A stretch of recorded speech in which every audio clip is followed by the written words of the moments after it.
Hello guys, welcome to the conscious neuron. मैं हूं अंकिता सिंह, आपकी होस्ट एंड दोस्त। एंड आज हम बात करने वाले हैं अबाउट मैंने आपको ऑलरेडी एक थोड़ा सा इंट्रोडक्शन दिया था एक वीडियो में, जिसमें हमने आपको ये बताया कि हमारे अपकमिंग टॉपिक्स होने वाले हैं how to think clearly, right. This is something जो as I always say that अगर मैं आपको ऐसा कोई टॉपिक बता रही हूँ या अगर हम ऐसी किसी चीज़ पे बात कर रहे हैं, so this is because I also want to to change that aspect of mind, right. I also want कि हाँ उसी फील्ड में I want to improve myself. That is the only reason कि मैं इस टॉपिक को यहाँ पे लाई हूँ। So never think of it कि अगर कोई इंसान बोल रहा है about something that means he और she is perfect. No, everyone has their own flaws, right? And it's just a kind of a journey जहाँ पे I'm also growing, you are also growing, right?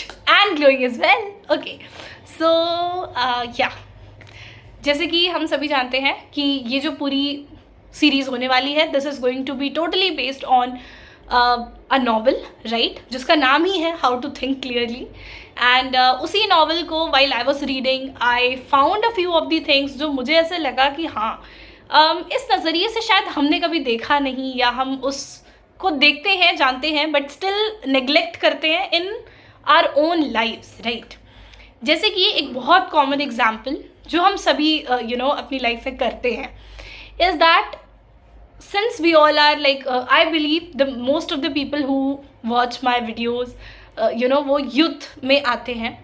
तो वो एक ऐसी category है जहाँ पे यू आर कॉन्स्टेंटली डेवलपिंग, है ना, बहुत सारे फेजेस चल रहे हैं, बहुत सारी चीज़ें चल रही हैं, तो चीज़ें ऐसी चल रही हैं, राइट। उसमें आप देखते हो बहुत सारे आपको एक्सपीरियंसेस होते हैं, कुछ अच्छे होते हैं, कुछ बुरे होते हैं। And many a times you start to जज the world on the basis of the kind of experiences you have, right. ये एक ऐसी चीज़ है जो हम सभी करते हैं। सो अगर आप किसी चीज़ को जज कर रहे हो, मतलब you have made a decision, right. आपने उसको अपने माइंड में इस तरीके से सोच लिया है। दिस इज़ वॉट जिसके बारे में इस बुक में बात हुई है, ठीक है, कि हम कोई परसेप्शन कितनी जल्दी बना लेते हैं, लेकिन वो परसेप्शन किस हद तक सही है, कितनी सही है, ये समझना हमारे लिए बहुत ज़रूरी है। और कुछ ऐसी मिस्टेक्स हैं जो हम करते हैं whenever we are making any decision, या फिर हम कोई ऐसी जजमेंट पास करते हैं या कोई भी ऐसा अपने माइंड में परसेप्शन क्रिएट करते हैं। So there are many such mistakes जो हम सभी कर रहे हैं, ठीक है। तो उन कॉमन मिस्टेक्स को लिस्ट किया गया है inside this book. So that means कि ये बुक कैसी है, ये बुक आपको ये नहीं बता रही है कि आपको क्लियरली कैसे सोचना है, बल्कि ये आपको आपकी कमियां दिखा रही है कि आप किस तरीके से देखते हो एंड उसमें कितनी गलतियां हैं, राइट। सो नेक्स्ट टाइम जब आप उन गलतियों को करोगे, सो यूल रियलाइज कि हाँ दिस इज समथिंग जो मुझे नहीं करना है।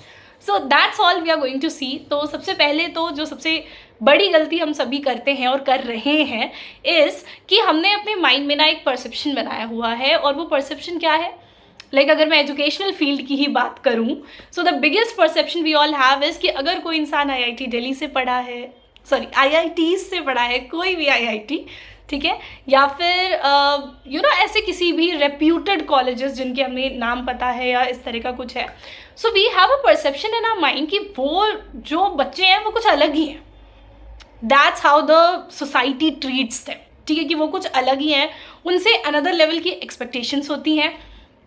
And then there comes a child जो एक नॉर्मल कॉलेज में है या प्राइवेट कॉलेजेस में है, so they are always treated as if कि this is the whole perception of the whole society. मतलब आई एम नॉट सेइंग कि ये सिर्फ आपका है या मेरा है, पूरी society is doing the same, कि जो इंसान एक रेप्यूटेड कॉलेज से है उसको आप ऐसे ट्रीट कर रहे हो जैसे कि he is something else, right. And उससे ये एक्सपेक्ट किया जाता है कि अगर कोई इंसान IIT दिल्ली में गया है तो उसका result is going to be very good, right. वो कुछ ना कुछ बड़ा अपनी लाइफ में करेगा, कोई स्टार्टअप या समथिंग इस तरीके का। That's how we have started to think, and पूरी सोसाइटी का यही एस्पेक्ट है, ठीक है, यही पर्सपेक्टिव है। So do you think it is right यही क्वेश्चन, खैर ये क्वेश्चन मेरे खुद के भी माइंड में था, क्योंकि बहुत लंबे टाइम तक मेरा भी यही परसेप्शन था। And I was also someone कि हाँ, I have to go to a very good college, अगर वहाँ पे जाते हो तभी लाइफ है, अदरवाइज नहीं है, राइट। तो 12th तक आपको इसी तरह के परसेप्शन में ग्रो करवाया जाता है। योर पेरेंट्स वांट कि आप अच्छे स्कोर्स लाओ and you go to good colleges, which is obviously fine, क्योंकि अगर आपसे कोई एक्सपेक्टेशंस रखे जा रहे हैं। सो एक और चीज़ हमें समझनी होती है कि हम आजकल के जो बच्चे हैं, they are like this only, कि आप एक्सपेक्टेशंस को समझो कि हाँ दूसरा एक्सपेक्ट कर रहा है, ठीक है, बट अपने आप को भी समझो, because these two things should line up with each other. ऐसा नहीं होना चाहिए कि आपके ऊपर एक्सपेक्टेशंस इतनी पाइल अप हो चुकी हैं कि आपने अपने आप के बारे में सोचना छोड़ दिया, what you want from your self, ठीक है। देखो, हर इंसान तो IIT या इस तरह के कॉलेजेस के लिए नहीं बना है, right. I am not saying कि अगर आपको ऐसे कॉलेज नहीं मिल रहे हैं तो फिर आप बिल्कुल ही दूसरी फील्ड का ही सोचो, दिस इज़ नॉट, ऐसा नहीं है। हो सकता है कि you are interested in this particular field, right, engineering हो गया या जो भी हो गया, तो I am never someone who is going to say कि startup is the only good thing या कुछ आउट ऑफ द बॉक्स करना is the only good thing. आप जिस भी फील्ड में हो, ठीक है, डजेंट मैटर वो फील्ड आपकी एजुकेशन रिलेटेड है या एजुकेशन से अलग है, हर फील्ड में you always have a chance to do something out of the box, ठीक है, क्योंकि you have this mind which is very creative and उसकी क्रिएटिविटी की कोई लिमिट नहीं है। तो you can not limit it कि अगर आप स्टार्टअप कर रहे हो तो ही आप क्रिएटिव हो, ऐसा नहीं होता है।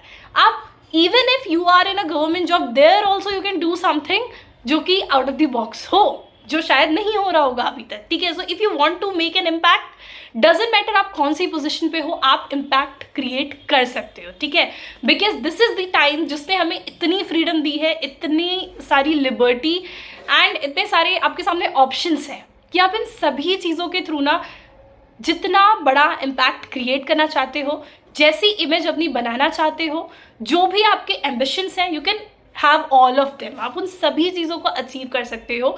This is actually the golden time अगर हम ध्यान से देखें तो, ठीक है। बट उसी का कॉन्ट्ररी क्या होता है, हम देखते हैं दूसरे एस्पेक्ट को, विच इज़ वॉट, कि अब चीज़ें आसान हो गई हैं, या फिर एक आपके माइंड में आ जाता है कि कॉम्पिटिशन बहुत बढ़ रहा है, किसी भी फील्ड में जाओ there is too much confidence, sorry confidence नहीं, कॉम्पिटिशन, येस, कॉम्पिटिशन बहुत है। बट सोचो, कॉम्पिटिशन क्या is it problematic, is it really problematic? अगर आप ध्यान से सोचो कि क्या ये प्रॉब्लमैटिक है, तब आपको समझ में आएगा कि नो इट इज़ंट, राइट।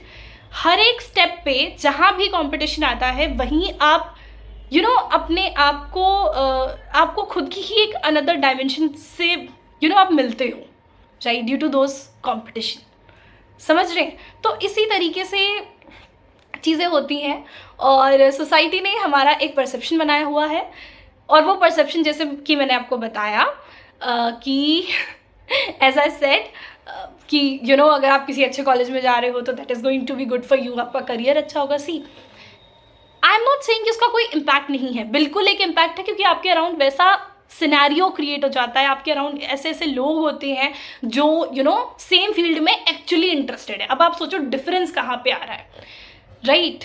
क्योंकि अगर कोई इंसान ये कह रहा है कि इन पर्टिकुलर कॉलेजेस में जाओगी तो आपका करियर अच्छा ही है, now understand on what basis are they saying this. आपको वो बेसिस समझने हैं, सोचने का तरीका समझना है, ठीक है। हम सिर्फ देखते हैं रिजल्ट ओरिएंटेड होके, this is how the whole world is thinking कि हाँ अगर यार ये कॉलेज है उससे रिजल्ट अच्छे आ रहे हैं, दैट मीन्स आपका करियर अच्छा होगा। अब आप ये समझो कि वो रिजल्ट अच्छे क्यों आ रहे हैं, right. Number one thing is their selection criteria, क्योंकि उन्होंने सिलेक्ट ही इतने लिमिटेड लोगों को किया है, नंबर वन, और उनके लिए ऐसा क्राइटेरिया रखा है कि जो हर कोई इंसान नहीं अचीव कर सकता, ठीक है। ओनली दोज जिन्होंने अपने माइंडसेट को स्टार्टिंग से, right, from a very long time, अगर किसी इंसान ने अपने माइंडसेट को इतना स्ट्रांग रखा हुआ है कि मुझे सिर्फ इसी फील्ड में जाना है एंड वो और किसी चीज़ के बारे में नहीं सोच रहा है, then only he'll be able to crack these examinations and तभी वो उन particular institutes में enter कर पाएगा। So you understand, ये जो entry का जो selection procedure है वही ऐसे लोगों को choose करता है कि आपके around का जो पूरा scenario होगा, आपके around जितने लोग होंगे वो सभी too much interested in that field, ऐसे टाइप के लोग हैं, ठीक है। कि अगर इंजीनियरिंग ही है तो वो इतने ज़्यादा इंटरेस्टेड है और कोई भी इंसान जिस चीज़ में बहुत इंटरेस्टेड है, अगर वो उस चीज़ को कर रहा है तो वहाँ पे मिरेकल्स तो होने ही होने, राइट। यही चीज़ वहाँ हो रही है। उन्होंने आपको एक ऐसा एनवायरनमेंट ला के दे दिया कि आपके अराउंड कोई ऐसा बच्चा है ही नहीं जो नॉन सीरियस है, जो इस पर्टिकुलर फील्ड में नहीं रहना चाहता है। ऐसा नहीं है, right. yes, exceptions could be everywhere, so don't think कि मतलब this is the kind of thinking I have कि that is why वो एक सिनेरियो इस तरह का क्रिएट हो जाता है और वहाँ पे आप कुछ बेटर कर पाओ। क्यों? क्योंकि इतने सारे लोग हैं, वो भी इसी फील्ड में कर रहे हैं, दे आर ऑल बहुत ज़्यादा सिंसियर इस टाइप के बच्चे, तो आपके माइंड में भी आएगा कि हाँ थोड़ा बहुत करना चाहिए मुझे भी।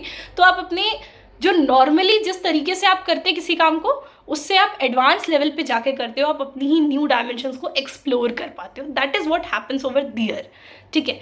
अब अगर मैं बात करती हूँ नॉर्मल कॉलेजेस में, ठीक है, नॉर्मल मीन्स प्राइवेट कॉलेजेस या ऐसे कॉलेजेस जहाँ पे इतना कंपटीशन के थ्रू आप एंटर नहीं कर रहे हो, ठीक है, जहाँ पे अगर आपके नॉर्मलाइज्ड कोर्स है तो भी आप एंटर कर सकते हो। वहाँ पे क्या होता है, बिकॉज उन्होंने अपने सिलेक्शन क्राइटेरिया को ब्रॉडन अप कर दिया, ठीक है, कि वहाँ पे बहुत सारे स्टूडेंट्स आ सकते हैं। सो द वंस जो इंटरेस्टेड है बट उनको वहाँ नहीं मिला, they will surely come, and those kind of students are very good, right. क्योंकि अगेन उनको देखो, इट इज़ वेरी इंपॉर्टेंट, क्योंकि अगर वो लोग हैं वहाँ पे प्रेजेंट तो they are going to be एक तरह से आपके लिए इंस्पिरेशन की तरह काम करने वाले, ठीक है, या फिर maybe you are that person. तो कहीं ना कहीं आप उस फील्ड में इंटरेस्टेड हो तो आप कुछ ना कुछ मिरेक्युलस कर ही लोगे। उसके अलावा व्हाट हैपेंस इज, बहुत सारे ऐसे भी लोग होंगे who are not interested but they have been pushed up by their parents to be over there. कुछ ऐसे होंगे जिनको कोई और ऑप्शंस नहीं पता है, they know only about it, because as I said हम सभी को मिसगाइड बहुत ज़्यादा किया जाता है। हमें ना इस तरीके से बनाया हुआ है कि आप सिर्फ इतना ही देखो, ठीक है, this should be your vision, इसके आर पार का नहीं दिख रहा है। दैट्स हाउ इट हैपन्स, कि आपको दिखाया जाता है कि अगर करियर है तो इतना ही है, ठीक है, इधर you could be a doctor, इधर you could be a engineer हो गया, या दो चार और चीज़ें हो गई, इस तरीके से लेके जाया जाता है। तो वो ब्रॉडन अप वाला आपको इस पर शो ही नहीं किया जा रहा, यू गेट इट। तो डिफरेंस समझ में आ रहा है कहाँ पे है। जो हम सोच रहे थे कि इस जगह पे जाने की वजह से ही इज़ डूइंग गुड, वो ही काम आप कर सकते हो when you are in some other college as well, right. The only thing which as I said जो आपको चेंज मिलने वाला है वो मिलने वाला है ऑब्वियसली अबाउट दी सराउंडिंग, ठीक है, अबाउट जो आपके आसपास के बच्चे हैं। क्योंकि अगर कोई इंटरेस्टेड नहीं है ज़्यादा एंड उस फ्रेंड सर्कल में आप हो तो ऑब्वियसली थोड़ा बहुत you will be wasting your time, थोड़ा बहुत आप एन्जॉय करोगे, है ना, you will explore many other things. तो ऐसे करके यू विल सी कि आपका जो माइंड है वो डेविएट बहुत जल्दी होगा, राइट। एंड वहाँ पे क्योंकि वो पूरा एक सर्कल ही इस तरह का है तो they will be more focused, right. This is the difference. Success and ऐसा कुछ नहीं होता कि कोई सक्सेसफुल है कोई फेलियर है, it's never like this. It's just that कि आपका माइंड कितना क्लियर है, आपने अपने माइंड को कितना क्लियर पाथ दिया हुआ है, वो होता है in those institutes. And here because you have multiple things to do, because you have people of different mindsets, है ना, सब अलग अलग टाइप के माइंडसेट वाले, and that is why I'm saying कि हर एक का अपना अपना बेनिफिट है, ठीक है। जितनी आपकी ग्रोथ हो सकती है in normal in these colleges, that can also be a way, क्योंकि आप डिफरेंट मेंटालिटी के लोगों से मिलते हो, राइट।